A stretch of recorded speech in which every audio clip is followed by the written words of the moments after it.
തൃശൂർ പൂരം കലക്കിയത് സുരേഷ് ഗോപിക്ക് വേണ്ടിയാണ്. അതായത് പിണറായി മോദി ബന്ധത്തിൻ്റെ ഭാഗമായി തൃശൂർ പൂരം കലക്കുന്നു. അങ്ങനെ വൈകാരികമായ ഒരു പൂരം എന്ന വിഷയത്തിൽ ജനങ്ങളുടെ വോട്ട് സുരേഷ് ഗോപിക്ക് അനുകൂലമായി ഉണ്ടാകുന്നു.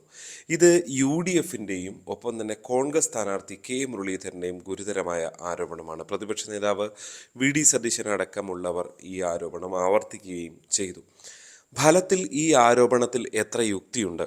ഈ ആരോപണം യഥാർത്ഥത്തിൽ ഒരു കെണിയാണ് എന്ന് പറയേണ്ടി വരും. ഫലത്തിൽ തൃശ്ശൂരെ ജനങ്ങളെ ഒരു വൈകാരിക വിഷയത്തിൻ്റെ പേരിൽ അതിൽ വോട്ടുകൾ തങ്ങൾക്ക് അനുകൂലമായി സമാഹരിക്കാൻ മുരളീധരൻ നടത്തുന്ന ശ്രമമാണ് എന്ന് തന്നെ പറയേണ്ടി വരും.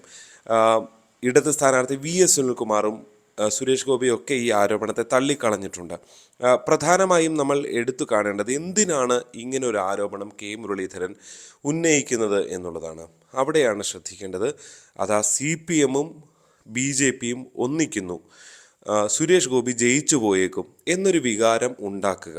അങ്ങനെ ന്യൂനപക്ഷ വിഭാഗങ്ങൾ, BJP-യോട് അകന്നു നിൽക്കുന്ന ന്യൂനപക്ഷ വിഭാഗങ്ങളുണ്ട്, അവരുടെ വോട്ടുകൾ ഒരുമിച്ച് സമാഹരിക്കുക.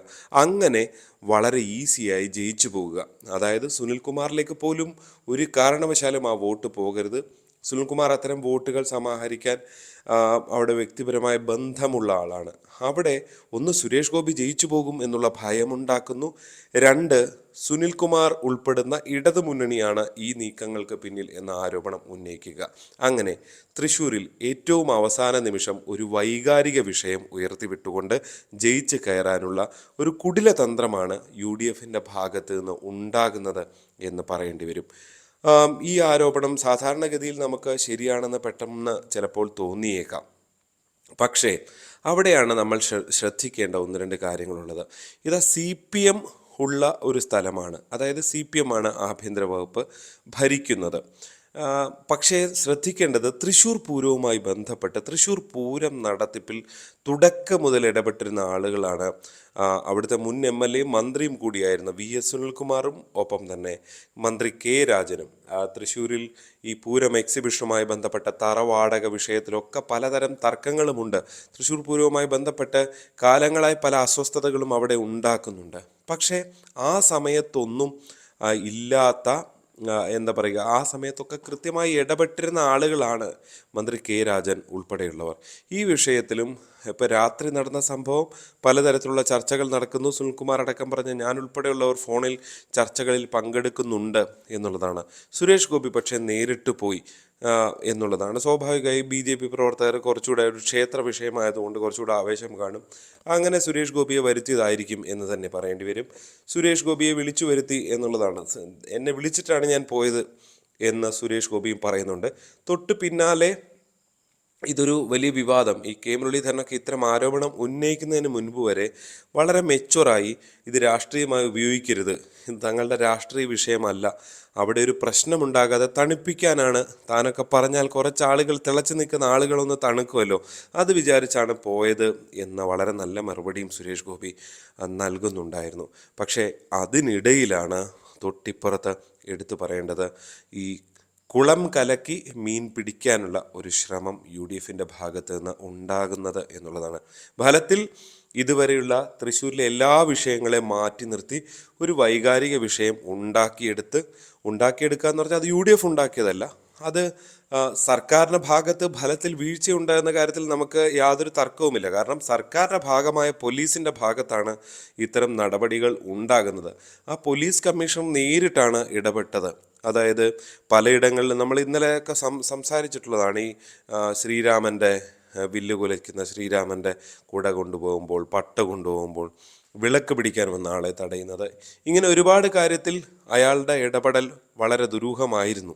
അത് നേരത്തെ മുതൽ തന്നെ അത്തരത്തിൽ പെരുമാറുന്ന ഒരാളാണ് കമ്മീഷണർ എന്നാണ് അവിടെയുള്ള മാധ്യമപ്രവർത്തകരൊക്കെയും റിപ്പോർട്ട് ചെയ്യുന്നത്.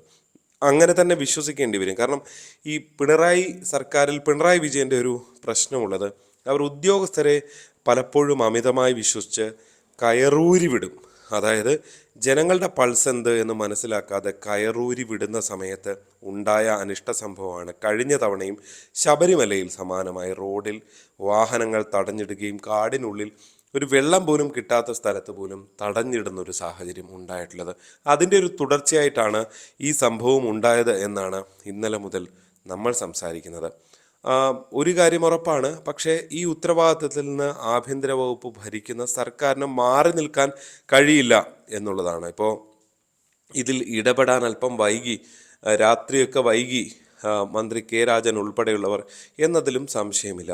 പക്ഷേ CPI-ക്കാരാണ് ഈ രണ്ടുപേരും. അതായത് CPM-ൻ്റെ മുഖ്യമന്ത്രി ഇടപെട്ട് ഈ പ്രശ്നം ഇങ്ങനെ വഷളാക്കി എന്ന ഗൂഢാലോചന എന്ന ആരോപണം കോൺഗ്രസ് ഉയർത്തുമ്പോൾ ഇവിടെ നേരിട്ട് ഇടപെടുകയും ഒക്കെ ചെയ്യുന്നത് CPI-ക്കാരാണ്. ഈ പ്രശ്നം പരിഹരിക്കാൻ ശ്രമിക്കുന്നത് CPI-ക്കാരാണ്. അപ്പോൾ അതുകൊണ്ട് തന്നെ അതിൽ ഇടപെടൽ വൈകിട്ടുണ്ടാകാം. കാരണം രാവിലെ 6 മണിക്ക് ആ സമയത്തൊക്കെയാണ് മന്ത്രി കെ രാജനൊക്കെ നേരിട്ട് എത്തി ഈ പ്രശ്നത്തിൽ ഇടപെടുന്നത് എന്നുള്ളതാണ്. അവിടെ അതിനപ്പുറത്തേക്ക് ബോധപൂർവം സുരേഷ് ഗോപിയെ ജയിപ്പിക്കാൻ വേണ്ടിയാണ് ഇത് സംഭവിച്ചത് എന്ന് പറയുന്നതിൽ യാതൊരു വസ്തുതയുമില്ല എന്ന് പറയേണ്ടി വരും. കഴിഞ്ഞ 1.5 മാസമായി വലിയ കഠിനാധ്വാനം ചെയ്ത് അവിടെ പ്രവർത്തിച്ചുകൊണ്ടിരിക്കുന്ന മുഴുവൻ രാഷ്ട്രീയ മുന്നണികളെയും ജനങ്ങളെ തന്നെയും ഒറ്റയടിക്ക് വിഡ്ഢികളാക്കുന്ന ഒരു നിലപാടാണ്. അതായത് കലക്കവെള്ളം, പെട്ടെന്നൊരു വൈകാരിക വിഷയം ഉണ്ടാക്കി അതിലൂടെ വോട്ട് മറിച്ച് ജയിക്കാം എന്നാണ്. തൃശ്ശൂർക്കാരെ ഒന്നും മണ്ടന്മാരാക്കിയേക്കാം, അങ്ങനെ അങ്ങ് ജയിച്ച് കയറാം. തൃശ്ശൂർക്കാരെ എല്ലാവരെയും അല്ല, അതിനപ്പുറത്തേക്ക് ഈ പറയുന്ന നേരത്തെ പറഞ്ഞ ഒരു വിഭാഗത്തെ ഒന്ന് വൈകാരികമായി ഒന്ന് ആക്രമിച്ച് അതിലൂടെ നേട്ടം കൊയ്യാമെന്നതാണ് UDF-ൻ്റെ ഒരു നിലപാട് എന്ന് പറയേണ്ടി വരും. പ്രത്യേകിച്ച് ഏതാണ്ട് 30 മണിക്കൂർ തുടർച്ചയായുള്ള ഒരു ചടങ്ങാണ് തൃശ്ശൂർ പൂരം എന്ന് പറയുന്നത്. അത് ഒരു നിമിഷം നിർത്തിവെക്കപ്പെട്ടാൽ, രാത്രി ഉൾപ്പെടെ നിർത്തിവെക്കപ്പെട്ടാൽ അതുണ്ടാക്കുന്ന പ്രതിസന്ധി ചെറുതല്ല. അതിൽ സർക്കാരിന് വീഴ്ചയുണ്ട് എന്ന കാര്യത്തിൽ യാതൊരു സംശയവുമില്ല. അതുകൊണ്ടാണ് കമ്മീഷനുക്കെതിരെ നടപടി അടക്കം വന്നത്. എന്തായാലും ഈ വിഷയത്തിൽ നിങ്ങളുടെ അഭിപ്രായം അറിയാൻ ആഗ്രഹമുണ്ട്, കമൻറ്റുകളായി രേഖപ്പെടുത്തുക. ചാനൽ സബ്സ്ക്രൈബ് ചെയ്യാത്തവർ സബ്സ്ക്രൈബ് ചെയ്യണമെന്നും അഭ്യർത്ഥിക്കുകയാണ്. ഇഷ്ടപ്പെട്ടാൽ മറ്റുള്ളവർക്ക് അയച്ചു കൊടുക്കാനും മടിക്കരുത്. നന്ദി.